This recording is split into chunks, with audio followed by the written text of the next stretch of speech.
Shalom, first and foremost, I want to give all praises, glory, and honor to Yahweh, Ba'ashem, Yahweh Shai, Ba'ashem Rakakwadash. Give honors to the apostles and the elders, the great millstone roll well. Peace and blessings, salutations to the hopeful elect of Israel. Alright, this is going to be a quick hit. You shouldn't be looking for somebody like financial experts and you can look for that. You can look for financial experts like to say this or that, for time periods, but they don't know. Okay, they have no idea. Okay? They do not know. They're not looking for the same things that we're looking for. Okay, really. I'm saying don't rely on them. Don't depend on them. Don't believe everything they say. Okay, because more than likely they're throwing in a lie somewhere. All right. I'm going to read some scriptures. This is Luke 12:36. And ye yourselves, like unto men that wait for their Lord, when he will return from the wedding, that when he cometh and knocketh, they may open unto him immediately. Blessed are those servants whom the Lord, when he cometh, shall find watching. Verily I say unto you, that he shall gird himself, and make them to sit down to meat, and will come forth and serve them. So that's our job, is to prophesy unto our people the things that are coming, and to keep watching, all right? To be watchmen, to watch for these prophecies and for these things to come to pass, okay? And when we do that, we may look up articles and we may read what financial experts and, other people say, and get hints from what people say, but I'm saying don't, rely so heavily, just to throw this out there. This isn't the main topic, but just to throw this out, don't rely, majorly on,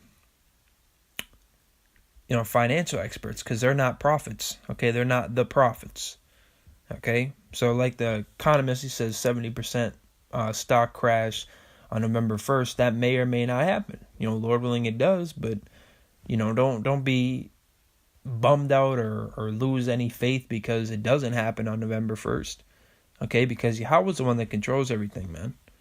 All right, and Yahweh Ba'ashem Yahweh Shai speaks through their prophets, okay? So you should be, listening to what the prophets say.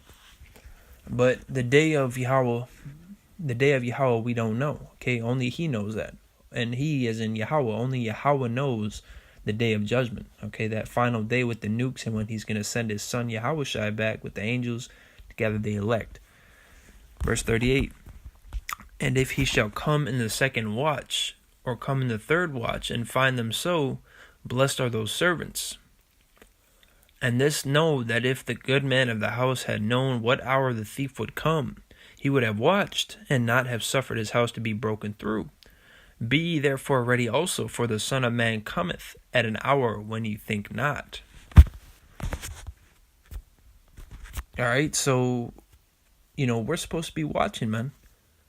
We're supposed to be watching and on guard all the time. Okay, prepared.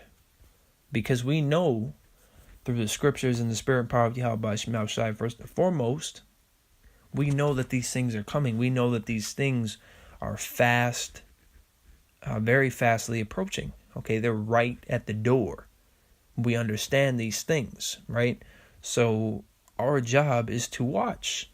Okay, our job is to be prepared. So since we know these things are coming, there's no excuse for us. Okay, well, really, everybody, is warned, but we're the ones that are taking heed. Lord willing, we're 144,000. We're the ones that are taking heed and, looking out the window, so to speak, pulling the curtain to the side and peeking out the window. We're the ones looking for that thief, man. The thief in the night. We're the ones looking for him, man. All right, these people out here in the world aren't looking for it. And a lot of these people, they may peek out the window, see the thief, but they don't care. They don't, they don't think anything of it. They just would rather live in a fantasy world and pretend that they didn't see it, because these people are gone.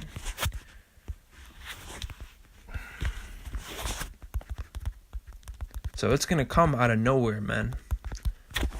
We know it's coming, but it's still going to come out of absolutely nowhere, okay? If you've ever seen any movies about apocalypses or anything, it's not like somebody just oh yeah, I mean, tomorrow this is gonna happen. No, it's out of nowhere. Okay, it's people aren't expecting this stuff to happen. All right, ask anybody, when they think this or that's gonna happen. They'll say, well, not in my lifetime, or not for decades, or and sometimes I'd even go as far to say, for some people, a lot of times, the only reason they say not in their lifetime is not because they actually believe it won't be in their lifetime, but because they don't give it thought and because they don't want it to happen in their lifetime. That's usually why they say that. This is 1 Thessalonians chapter 1, or Salakia, 1 Thessalonians chapter 5, verse 5, Salakia, 1 Thessalonians chapter 5, verse 1. Okay? I wanted to start over and say it right, because I saw the 5 there, and I just said 5. But of the times and the seasons, brethren, ye have no need that I write unto you, for yourselves know perfectly that the day of the Lord so cometh as a thief in the night. Now, this doesn't necessarily mean, it's going to be at night or anything like that. And this is talking about the day of the Lord, which, only Yahweh knows when that is. I mean, we get an idea. We measure the time diligently in itself, like the scriptures hath said.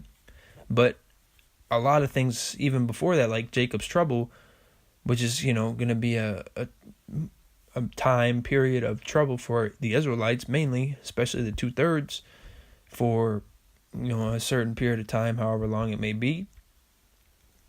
And it's going to come like a thief in the night also. All right. And a stock market crash is going to come like a thief in the night. World War III may be declared like a thief in the night. Martial law may be declared literally overnight.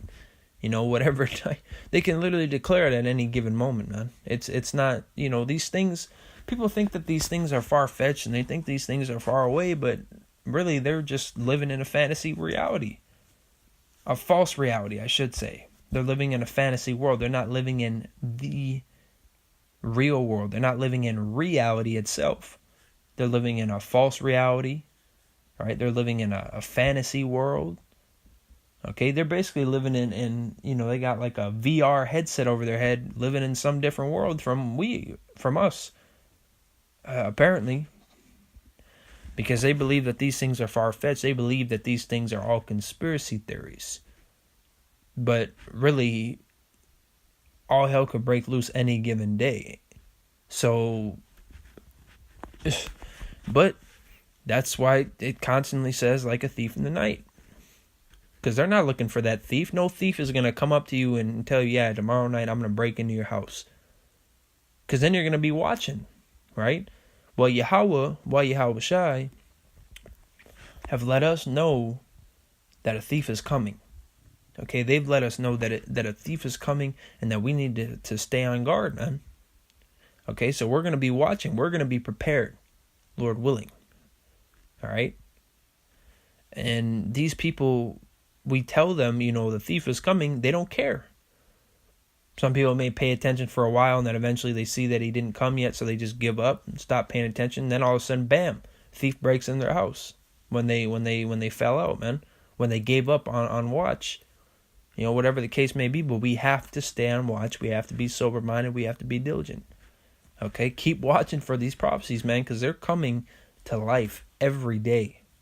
Okay, you just look up World War III and press news, and there's an article pretty much every day, sometimes more than an article every single day on World War III. An update.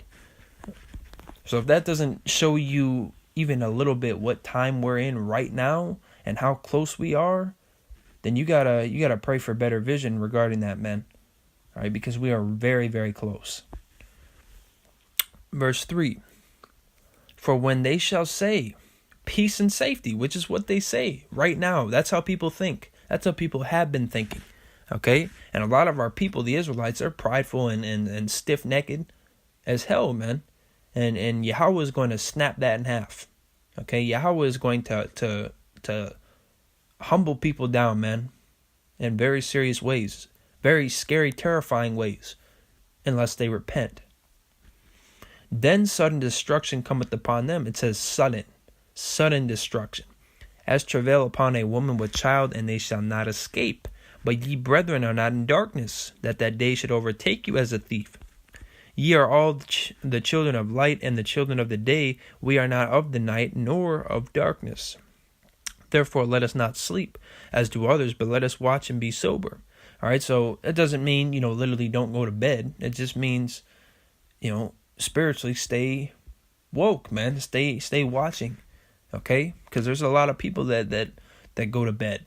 They may know the thief's coming, like they've heard, warnings, and they still, whatever. They went to bed. Some people may have watched, and then they just decided to give up and go to bed. Some people they just don't care. Some people, cared for a while and fell out. Some people don't care at all. But this word has gone out, man. Everybody has heard at some point in some way, shape, or form that thief is coming, man. But let us watch and be sober.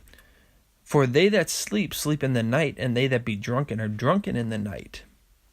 All right, so that's clear, man.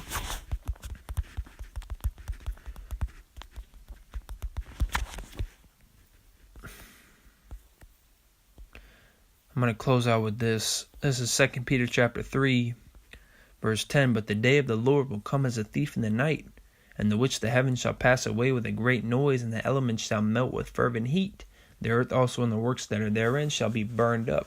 All right, so with that said, I want to give all praises to Yahweh, Bahashem, Yahweh Shai, Bahashem, Rakakwadash, double honors to the apostles and the elders, great millstone, roll well, peace and blessings, salutations to the hopeful, elective Israel. Shalom.